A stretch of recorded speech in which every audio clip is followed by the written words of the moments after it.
ஆண்டவராகிய இயேசு கிறிஸ்துவின் நாமத்தில் என் அன்பின் வாழ்த்துக்கள். இந்த காலை வேளையில் உங்களை சந்திப்பதில் பெரிய மகிழ்ச்சி. இன்றைக்கு நம்முடைய தியானத்திற்காக நாம் தெரிந்து கொள்கிற வேத வசனம் 2 கொரிந்தியரின் புஸ்தகம் 2ஆம் அதிகாரம் 15ஆம் வசனம். ரட்சிக்கப்படுவர்களுள்ளேயும் கெட்டு போகிறவர்களுள்ளேயும் நாங்கள் தேவனுக்கு கிறிஸ்துவின் நற்கந்தமா இருக்கிறோம். இன்றைக்கு தியானத்திற்கு அந்த வசனம் மிக தெளிவாக சொல்லுகிறது. ரட்சிக்கப்படுகிறவர்களுக்குள்ளேயும் கெட்டு போகிறவர்களுக்குள்ளேயும் நாங்கள் தேவனுடைய தேவனாகிய கிறிஸ்துவுக்கு நற்கந்தங்களாய் இருக்கிறோம். நாம் நற்கந்தங்கள். நற்கந்தங்கள் அப்படின்னா வாசனை வீசுகிற பொருள். ரட்சிக்கப்படுகிறவர்களுக்கு கிறிஸ்துவின் சுவிசேஷம் அவருடைய வாழ்க்கை நாற்றம் எடுத்த வாழ்க்கையை வாசனையாக மாற்றி விடுகிறது. ஆனால் கெட்டு போகிறவர்களுக்கு என்னதான் அந்த வாசனை வீசக்கூடிய காரியத்தை அவர்களுக்கு கொடுத்தாலும் கெட்டு போகிறவர்கள் அதை கெட்டுதான் போகப்படுகிறார்களே அல்லாமல் அது வாசனையாக மாற்றவில்லை. அதனாலதான் பவுல் சொல்லும் பொழுது இதை சொல்லுகிறார். வேதத்தில் இன்னொரு ரகசியத்தையும் கர்த்தர் சொல்லியிருக்கிறார். என்னன்னா, நீங்கள் ஒரு வாசனை திரவியம், அதாவது வாசனை திரவியம்னா நம்ம ஆசாரிப்பு கூடாரத்துக்கு செய்ய வேண்டிய லவங்கப்பட்ட வெள்ளை போலம், இப்படி வாசனை திரவியங்களை அவர்கள் கொடுத்து அதை செய்யும் பொழுது அதை ஜாக்கிரதையாக செய்ய வேண்டும். ஏன்னா செத்த ஈ பரிமளக்காரனுடைய தைலத்தை நார பண்ணும். யோசிச்சு பாருங்களேன். இப்ப சென்ட் இருக்குல்ல, சென்ட்ல ஒரு செத்த ஈ விழுந்துருச்சுன்னா அந்த சென்ட்டை நாத்தம் பிடிச்சு போயிருமா. பரிமளக்காரனுடைய அந்த வாசனை திரவியத்தை அது என்ன பண்ணுமா, நார பண்ணுமா. ஒரு சின்ன ஈ தாங்க, சின்ன ஈ தான். அப்ப அங்க யோசிச்சு பாருங்க, அந்த இடத்துல நற்கந்தம் தான், ஆனா ஈ செத்து போச்சு, உள்ள விழுந்து போச்சு. அது என்ன பண்ணும், அப்படிதான் நார பண்ணும். இதே போலதான் துன்மார்க்கரும் கெட்டு போகிறவர்களும் தேவனுக்கு நற்கந்தமாய் அவர்களால் வாழ முடியாது, வாழ இயலாது. ஏன் வாழ முடியாது அப்படின்னா, பாவத்தை விட்டு அவங்க வெளியே வர விருப்பம் இருக்க. வந்து ஜம்மமா சொல்லுவாங்க, ஐயோ நான் இனி பாவம் செய்ய மாட்டேன், நான் இனி இப்படி இருப்பேன், நான் இனி அப்படி இருப்பேன் அப்படின்னு சொல்லிட்டு இந்த ஒரு பழமொழி சொல்லுவாங்கல்ல, குடிகாரம் பேச்சு பொழுது விடிஞ்சா போச்சுன்னுவான். ராத்திரி வந்து சொல்லுவான், பொண்டாட்டி மேல சத்தியம் பண்ணுவான், இனி நான் குடிக்க மாட்டேன், நீ கவலைப்படாத, இனி நான் குடிக்க மாட்டேன்னுவான். கடைசியா பாருங்க, காலையில எழுந்திரிச்ச உடனே அவன் முதல்ல விடிக்கிறது, அவன் போறது, அவன் குடிக்க போறது எங்க கிடைக்குமோ அங்க போயிடுவான். எங்க அவனுக்கு வந்து அந்த போதை கிடைக்கக்கூடிய பானங்கள் எங்க கிடைக்குமோ போய் அங்க கொஞ்சம் ஏத்துனாதான் அவன் காலையில வண்டியை ஓடும். சைக்கிளை மிதிப்பான், வண்டி ஓட்டுவான், காரை ஓட்டுவான். அவன் காலையில கொஞ்சம் போடலாம் அவனால முடியாது, கையெல்லாம் நடுக்குதுன்னுவான். நான் மறுபடியும் வந்து சொல்லுவான், நான் இனி குடிக்க மாட்டேன் அப்படின்னுவான். இவனை நம்ப முடியுமா? அந்த மாதிரிதான் பாவத்தை செய்யாதபடி, ஐயோ நான் இனி ஆண்டவருக்கு பரிசுத்தமா வாழ்வேன், ஐயோ நான் பாவம் செய்ய மாட்டேன், இதை பண்ண மாட்டேன், அதை பண்ண மாட்டேன்னு சொல்லி சம்பமா பேசக்கூடிய ஆட்களை நீங்க கவனிச்சு பாருங்களேன். கடைசியா கொஞ்ச நாள்ல பாத்தீங்கன்னா மறுபடியும் அந்த பாவத்துல தான் கிடப்பான். நானும் ட்ரை பண்றேன், ஆனா என்னால முடியாதுதான். உன்னால முடியாது, உன்னால எப்படி முடியும்? நம்ம என்ன நினைக்கணும், பாவத்தை நான் ஜெயித்து விட்டேன், பாவத்தை நான் ஜெயிச்சிருவேன் அப்படின்னு நம்ம வந்து சம்பமா பேசுவோம். உன்னால ஜெயிக்க முடியாது. ஏன்னா நீ மனுஷன், ஹியூமன் ஃப்ளஷ். உன் ஃப்ளஷ்ல அதை ஜெயிச்சிடலான்னு நினைச்சா ஜெயிக்க முடியாது. வாய்ப்பே கிடையாது உனக்கு ஜெயிப்பதற்கு. நான் கட்டுப்பாடு, விரதம், நான் அது, நான் இதுன்னு சொல்லி சில பாருங்க. இப்ப அந்த 40 நாள் விரதம், குடிக்க மாட்டாங்க, கறி மீன்லாம் சாப்பிட மாட்டாங்க, வெஜிடேரியன் அது இது சாப்பிடுவாங்க. நான் ஒரு ரட்சிக்கப்பட்டவருடைய வீட்டுக்கு போயிருந்தேன். ரட்சிக்கப்பட்ட ஆண்டவருக்குள்ள இருக்கிற என்று சொல்லுகிற ஒருத்தவங்க வீட்டுக்கு போயிருந்தேன். அன்னைக்கு ஒரு குட் ஃப்ரைடே. ஆராதெல்லாம் முடிச்சுட்டு அவங்க வீட்டில் ஒரு ஜெபம். அந்த ஜெபத்துக்கு போயிட்டு ஜெபம் பண்ணிட்டு வரும்போது அவங்க சொன்னாங்க, பாஸ்டர் எங்கள் வீட்டில் ஒரு புடியாவது சாப்பிட்டு போங்க.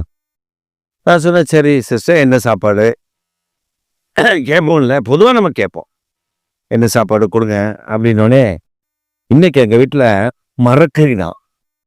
மரக்கறினா இன்னைக்கு எங்கள் வீட்டில் கீரை, அகத்திக்கீரை சாம்பார், அகத்திக்கீரை பொரியல், அகத்திக்கீரையில் ஏதோ கூட்டு.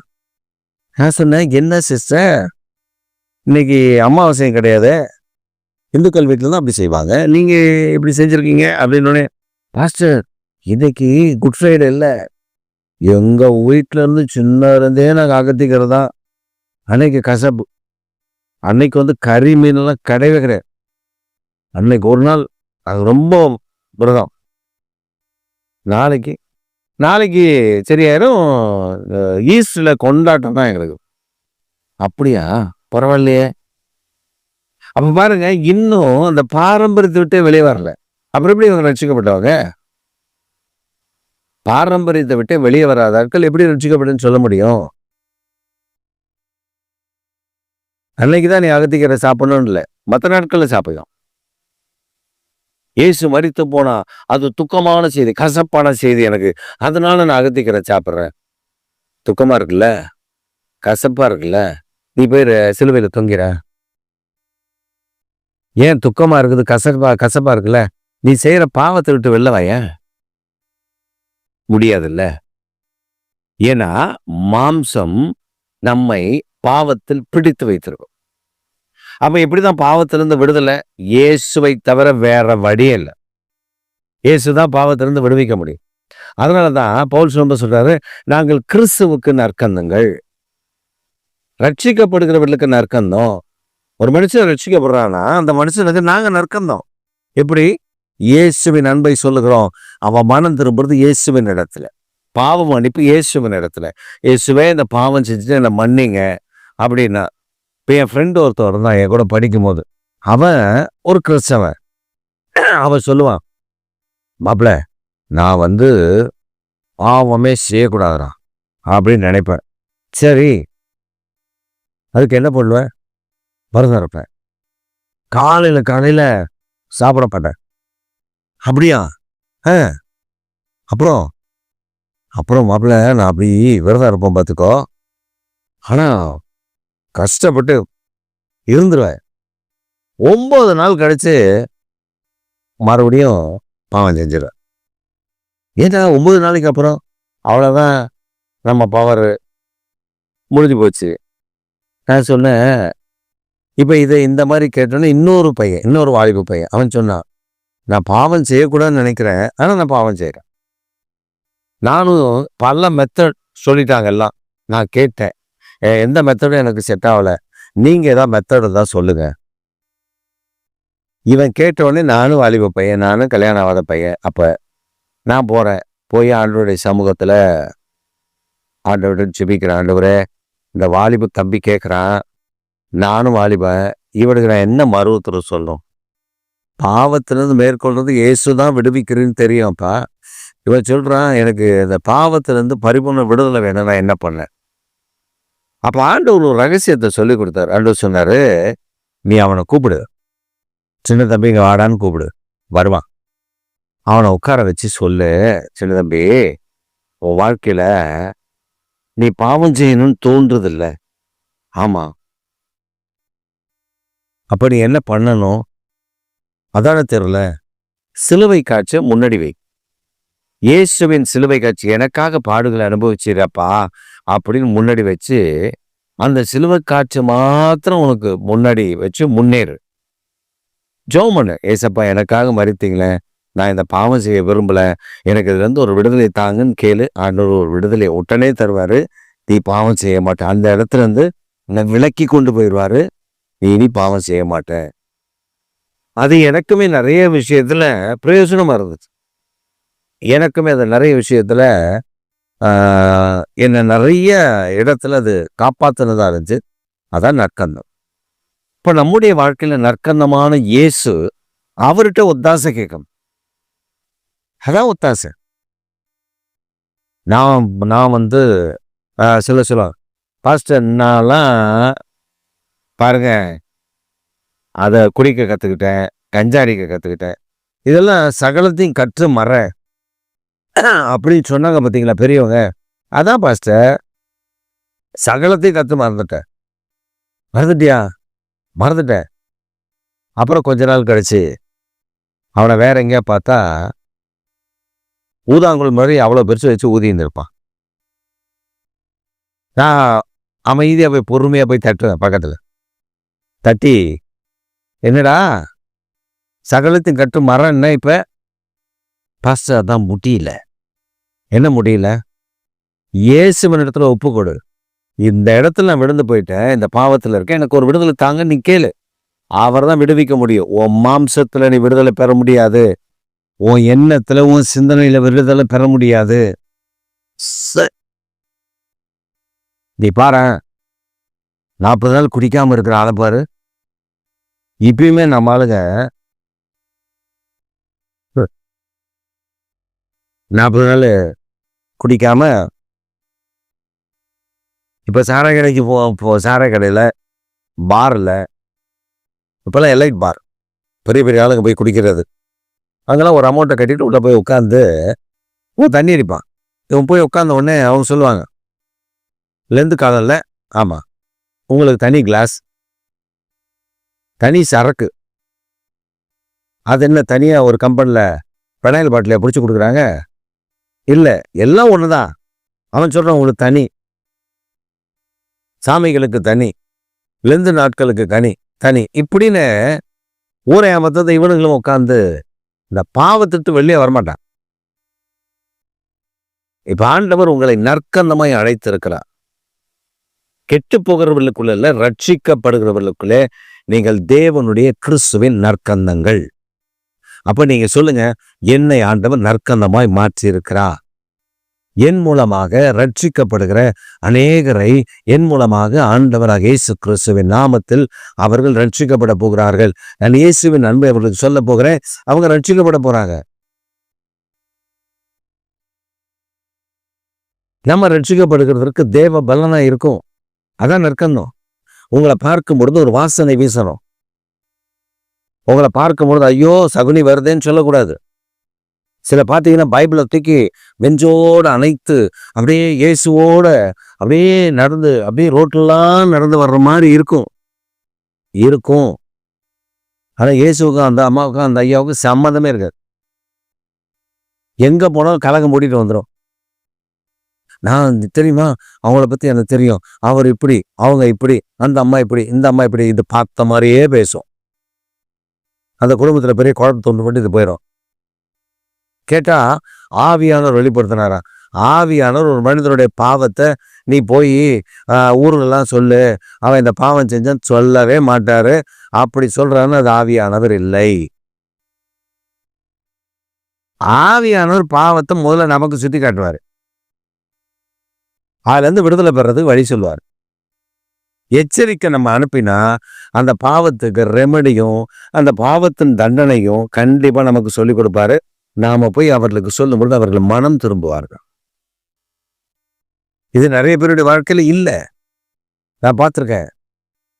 போய் கலகம் போடுறதுலே பைபிளை தூக்கிட்டு அப்படி ஆண்டவர் உங்க வீட்டுக்கு தான் நேரம் நடத்தினா. சரி, நீ நேராக நடந்து வந்த, நேரம் உங்க தான் ஆண்டவர் காமிச்சார். சரி வந்துட்ட, அப்படி ஆவியில நிரம்பி ஜெபம் பண்ணலாமா? அப்படி இப்படின்னு 2-3 தீர்க்கதரிசனம் டமால் டிமில் டிமில் டிபுல் டுமுல் போட்டு 2-3 எதையா சொல்லிவிட்டு கடைசியா, சிஸ்டர் ஒரு கடங்கார சிஸ்டர், ஐயோ ரொம்ப நெருக்கப்படுகிறேன், ஆண்டவர்கிட்ட ஜெபம் பண்ணப்ப உங்களுக்கு போய் ஜெபம் பண்ண சொன்னாரு, ஆண்டவர் உங்ககிட்ட பேசுவேன்னாரு, அதனால உங்ககிட்ட பேசியிருப்பாரு, எனக்கு ஒரு 5000 கொடுங்க, நான் அப்புறமா ஒரு மாசம் கழிச்சு கொடுத்துட்றேன். என்னது 5000? இல்லையம்மா, அவ்வளோ காசு இல்லையே. அவ்வளோ இல்லையே. இது எங்கள் வீட்டில் நிறைய நடந்திருக்கு. அதனால நான் சொல்கிறேன். வேற யாரையும் சொல்ல, எங்கள் வீட்டில் நடந்திருக்கு. 5000 கொடுங்க. உடனே சொல்லுவோம், 5000 எங்கள் வீட்டில் இல்லையே. உடனே அதுக்கு உடனே சொல்றது, 5000 இல்லையா? அப்போ ஆண்டவர் சொன்னாரே, சொன்னாருன்னா தந்திருப்பார்ல சிஸ்டர். 5000 கூட இல்லை, என்கிட்ட 500 கூட கிடையாது, 300 தான் வச்சிருக்கேன். அப்படியா? ஐயோ, எனக்கு 5000 வேணும். அப்படி அந்த அம்மா திருக்கி திருக்கி திருக்கி பேசி, ஏதோ நகர்ந்தா கொடுங்க சிஸ்டர், நான் வெற்றி வாங்கிட்டு அப்புறமா ஒரு 2 மாசத்துல மூட்டு கொடுத்துட்றேன். அப்பதான் எங்க அம்மா முடிப்பாங்க. ஓஹோ, நீ ஆட்டை போட வந்திருக்க அப்படின்ட்டு. சிஸ்டர், என்கிட்ட 300 இருக்கு, வேணும்னா நான் 100 தரேன், எனக்கு 200 செலவுக்கு வேணும், அதை நான் வச்சுக்கிட்டு உங்களுக்கு 100 தரேன், இல்லைன்னா 200 கூட தரேன், நான் 100 வச்சுக்கிறேன். ஆனால் நகைலாம் என்கிட்ட கிடையாது. எங்கள் வீட்டுக்கார் தெரிஞ்சு அவ்வளோதான், நான் போட்டிருக்கிறத கைட்டியெல்லாம் கொடுக்கவும் முடியாது. அந்த அம்மா எவ்வளோ தலைகீழ நிற்கும். இவங்க சொல்லிடுவாங்க, முடியாது சிஸ்டர், இந்தாங்க 200, கிளம்புங்க அப்படின்னு சோத்தை போட்டு அனுப்பிடுவாங்க. ஏன் சொல்கிறேன் தெரியுமா?